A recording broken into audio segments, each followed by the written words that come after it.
पे हमारे सारे साथी डिस्ट्रिक्ट प्रेसिडेंट शेख मुजीब साहब और नरेश जी, नदीम जी, रियाज साहब और डॉक्टर साहब श्यामलाल जी, पीडीपी के हमारे भाई, नेशनल कॉन्फ्रेंस के हमारे भाई, पीछे बहुत सीनियर लीडरों की एक बड़ी टीम बैठी है। क्योंकि ज्यादा वक्त नहीं है, मैं बारी बारी नाम नहीं बोल सकता हूं, तो आप चौधरी लाल सिंह और डॉक्टर जितेंद्र सिंह में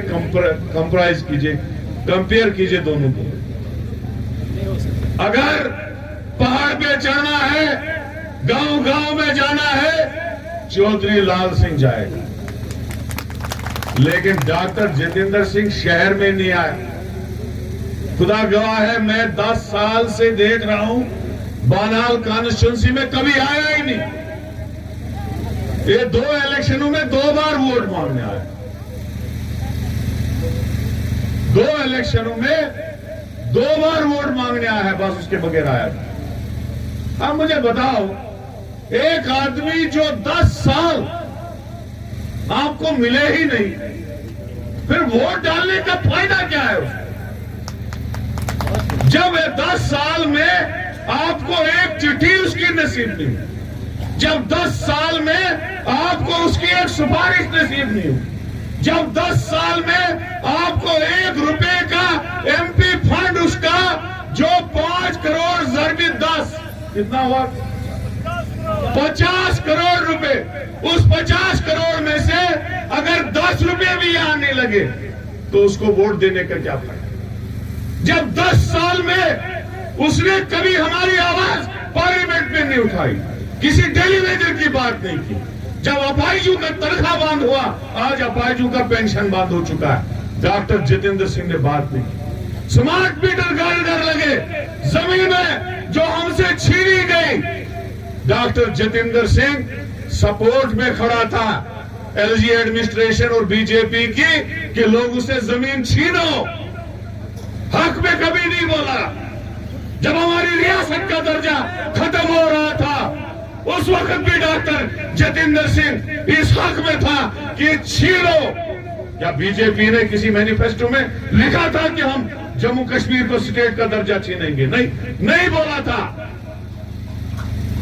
और हमारे लोगों को हिस्टोरिकल स्टेट को डिग्रेड करके, हमारे लोगों को बेइज्जत करके पूरे हिंदुस्तान में ये जो स्टेट है हमारी छीन ली, और डॉक्टर जितेंद्र सिंह सपोर्ट में खड़ा था। तभी मैं कह रहा हूं, जो स्पेशल स्टेटस था हमारा, जो हमारी स्टेट सब्जेक्ट थी, 1927 में महाराजा ने हमको दी थी। ये कोई पहले की हिंदुस्तान की आजादी से पहले हमको मिली। जिस स्टेट सब्जेक्ट से हमारी नौकरी महफूज थी, जिस स्टेट सब्जेक्ट से हमारी जमीनें महफूज थी, जिस स्टेट सब्जेक्ट से हमारा डोगरा कल्चर, हमारा कश्मीरी कल्चर, हमारा पहाड़ी कल्चर, हमारा बदरवाही कल्चर, हमारा गुर्जर कल्चर महफूज था, ये हमको गिफ्ट मिला था। और बीजेपी वालों ने उसको हटा के 2 पैसे का डोमिसाइल बनाया, और वो पूरे डोमिसाइल तमाम बागड़ों को बांट दिया। ये हालात कर दी हमारे स्टेट। हमारे हालात इस वक्त घर जाओ, बेरोजगारी की हालात देखो। हमारी बच्ची ने बीएड किया, ग्रेजुएशन किया, एमएड किया, इस चक्कर में टीचर की पोस्ट निकलेगी, मैं नौकरी में लगूं। 2012 में जब हमारी सरकार थी, तब टीचर की पोस्ट निकली है।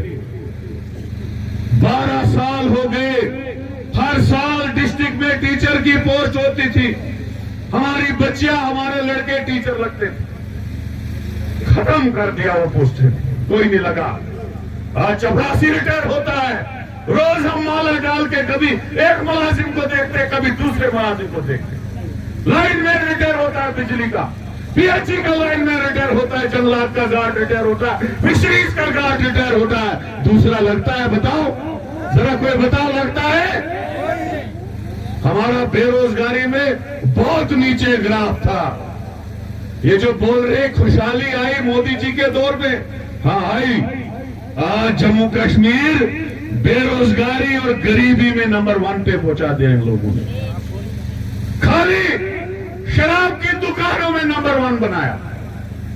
परसों में सांबा में चल रहा था, 2 दुकानें छोड़ के एक शराब की दुकान में देख रहा, और जो मेरे गाड़ी में थे मैंने कहा ये लानत है इन लोगों, बर्बादी और तबाही के बगैर इन लोगों ने हमारे लोगों को कुछ नहीं दिया। तभी मैं कह रहा हूं, आज ये क्या कर रहे हैं, 10 साल डॉक्टर जितेंद्र सिंह लोगों को मिला नहीं। तमाम आवाम कुटवा से लेके लखनपुर से लेके बनी, बिसोली, बिलावर, हीरानगर, उधमपुर, रामनगर, चिनानी, बनहाल, रामबन, डोडा, किश्तवाड़, भद्रवाह, तमाम आवाम उसके खिलाफ है। अब क्या कर रहे हैं, मोदी जी को ला रहे हैं। आप देखो, जब आप जाओगे नेशनल हाईवे पे, एक ही फोटो देखोगे मोदी जी। क्यों देखोगे मोदी जी? अरे मोदी जी, ये तो तेरे ऑफिस में मिनिस्टर है, इतना छोटा सा फोटो तो रखना था ना साथ में, इतना सा तो रखना था साथ में। क्यों नहीं रखा? इसलिए नहीं रखा कि ये लोग मोदी जी का फोटो लाते हैं इलेक्शन में और 10 साल इस एमपी से हमारा गला घुटवाते हैं ये लोग। इसलिए मेरे भाइयों, वो जो फरेब है, वो जो मोदी जी है, वो ना तुमको 10 साल में मिला, ना आगे मिलेगा, ना उसके अच्छे दिन आपको मिलेंगे, ना 15-15 लाख मिलेंगे, ना काला धन मिलेगा, ना 2 करोड़ की नौकरियां मिलेगी। ये सारा झूठ था, फरेब था, वो कभी आप लोगों में नहीं आएगा। और जिताने के बाद डॉक्टर जितेंद्र सिंह दिल्ली में बैठेगा, सल्तनत अपनी खड़ा की, हजारों करोड़, और बिजली प्रोजेक्ट हमारे, ठेकेदारी बीजेपी वालों, बिजली प्रोजेक्ट हम गरीबों के, पूरे चुनाव में हमारा गरीब का बच्चा भी लगना चाहे था, खाली बीजेपी के खड़पच वहां लगे डॉक्टर जितेंद्र सिंह की सिफारिश में। और आज मैं एक चीज और कहना चाहता हूं, चौधरी लाल सिंह जी, एक जंग आपको लड़नी है। हमारे लोगों को, गरीब लोगों को 2-2 हजार की बिजली बिल, 1,500 हजार की बिजली बिल, उसका एक 2-2 लाख रुपए बकाया है। एक तो हमारी बिजली बिलें सारी माफ होनी चाहिए, दूसरा पूरा चुनाव रैली में बिजली फ्री होनी चाहिए, क्योंकि ये इनके बाप की बिजली नहीं है, ये पानी हमारा है, ये बिजली हमारी है। हमको फ्री नहीं मिलेगी, फिर किसी को नहीं मिलेगी, आंदोलन चलेगा। इसलिए हम चाहते हैं कि बिजली लोगों को यहाँ के फ्री मिले। मेरे भाइयों, जागना पड़ेगा, बीजेपी को हटाना पड़ेगा, डॉक्टर जितेंद्र सिंह को हटाना पड़ेगा, उसको बताना पड़ेगा तेरा एमपी का ऑर्डर मोदी की ऑफिस से नहीं निकला है, तेरे एमपी को ऑर्डर जो है हम गरीबों के वोट से ऑर्डर निकलता है, न कि तू मोदी के दफ्तर में जाके बैठेगा, गरीबों को नहीं पूछेगा। एक बार बदलाव लाने की जरूरत है। शेर जम्मू श्री चौधरी लाल सिंह को जिताना है, ये ऐड कर रहा है।